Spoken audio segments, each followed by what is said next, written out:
A new documentary this weekend promises to shed more light on Britney Spears and the ongoing legal battle against her father. My next guest knows the singer very, very well as her choreographer and friend. Brian Friedman worked alongside Britney on some of her most iconic videos and tours. And today, he's talking for the first time.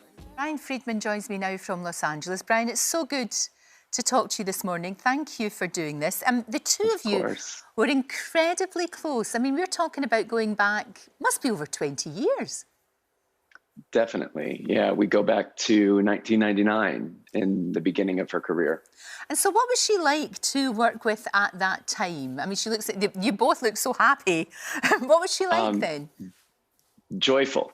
That was, I think, the best years. I mean, it was some of the best years that I had as a performer, getting to travel the world and do what you love. And I know that for her, it was her dream. She was getting to sing, dance, perform on stage, see the world, be around a tight-knit group of people that she would perform with. We became a family on the road. So they were definitely the best of times. They were indeed, but you were there when things started to get more difficult, and we saw those tragic images of her shaving her head and looking so distressed and being upset. And you were there too. And that must have been very, very difficult, actually, when somebody that you really care about is unraveling like that.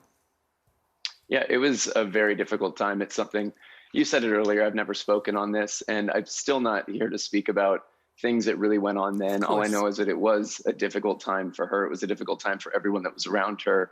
And the conservatorship was put in place for good reasons in the beginning. And I think it was the right decision then. And I think things have just definitely changed now. And she has grown a lot. I mean, in my opinion, if she's able to perform on stage and do a show and make all this money, she should be rewarded the basic luxuries of life, like driving a car, having a phone to call your friends, being able to be in a room alone with someone like me. And I haven't been in a room alone with her since the early 2000s.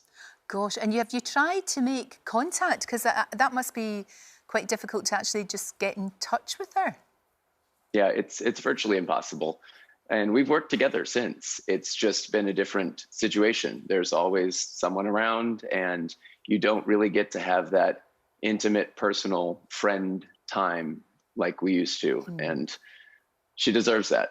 She deserves it with her friends. She deserves to make, I think, her decisions for her personal life. I would agree with you wholeheartedly. I mean, you know, she's nearly 40. She's a mother of two kids who are growing up all of the time, and she is able to perform and do all of these things. It's not so much the conservatorship. I think she's all right with that because maybe that protects her in a lot of ways. Yes. You know, she seems to me a very generous girl and a very, you know, wanting to do the right thing, and maybe that can make her vulnerable. I guess, I don't know. That's what I'm thinking. So in that sense, maybe the conservatorship is a good thing. But it's just the relationship with the dad. I think that's what she wants to happen. And like I say, almost 40 years old, you should be able to go in your car and phone your pals. You know, you should. 100%. You know, she is going to be speaking at her next hearing. She wants to have her voice be heard. And I think that is the best thing for everyone. I know her fans want the absolute best for her, and everyone is guessing and wondering what she's thinking and what she's feeling. So for her to be able to speak her truth, it will put everyone at ease, and we can stop wondering what Britney wants, because then we'll know. Yeah, exactly. She'll be able to speak for herself, and that's all anybody could ever hope for. That's right, because you're right. You just want the best for her. I know how fond you are of her, and I know how important that she was in your life, and everybody just wants her to be happy. That's all.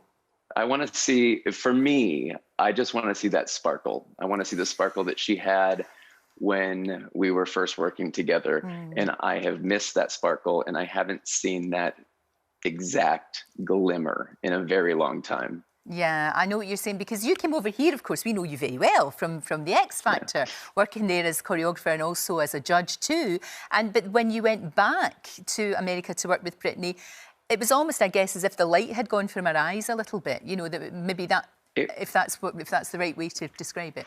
Yeah, it was just a very unusual circumstance for me. We had such a strong working relationship on the first couple of albums, or first 3 albums that I worked on with her, to then go back and have this new situation. You know, she would come to rehearsal And I didn't really get to have that building bond with her.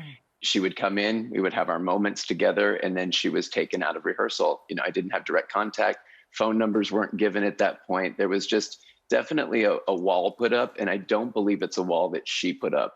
It was just this barrier that was created because of the conservatorship, and it went on when we worked on the Femme Fatale album. It happened. She was a judge on X Factor US, so we were able to work together again in that capacity. But that same wall was put up, so I haven't been able to connect with her. And that must be really I would sad. love to connect. I know, because for all the right reasons, you just want to make sure that she's okay.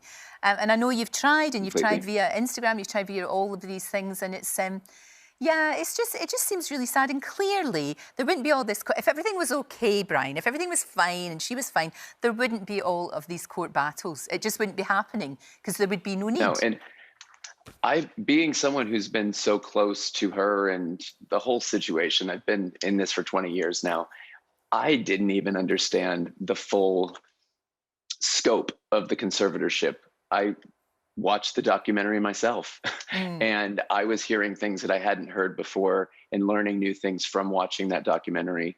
And it definitely pulled the wool off of my eyes for a second. And it wasn't until then that I really wanted to start speaking up for this and advocating for her, because she needs her voice to be heard. Yeah, and she needs her friends. She needs her pals. She does. needs people that knew her for a long, long time, because that's absolutely invaluable, those people that have been around you. When, you know, when you're just starting to get into the crazy world of being famous, globally famous, you know, you need people there to say, remember that? We did that, and it was all these good memories. You need people that knew you before you got big, people that are going to tell you the truth and be honest and don't want anything from you. You're so right, Those are real Brian. friends. They are absolutely real friends. They really are. Thank you so much for joining us this morning. I really appreciate so good to see you. And next time you're over here, you've got to come on and we'll have a chat about what you've been up to and how you're doing. Thank you, Brian. Thank you so much. Thank you.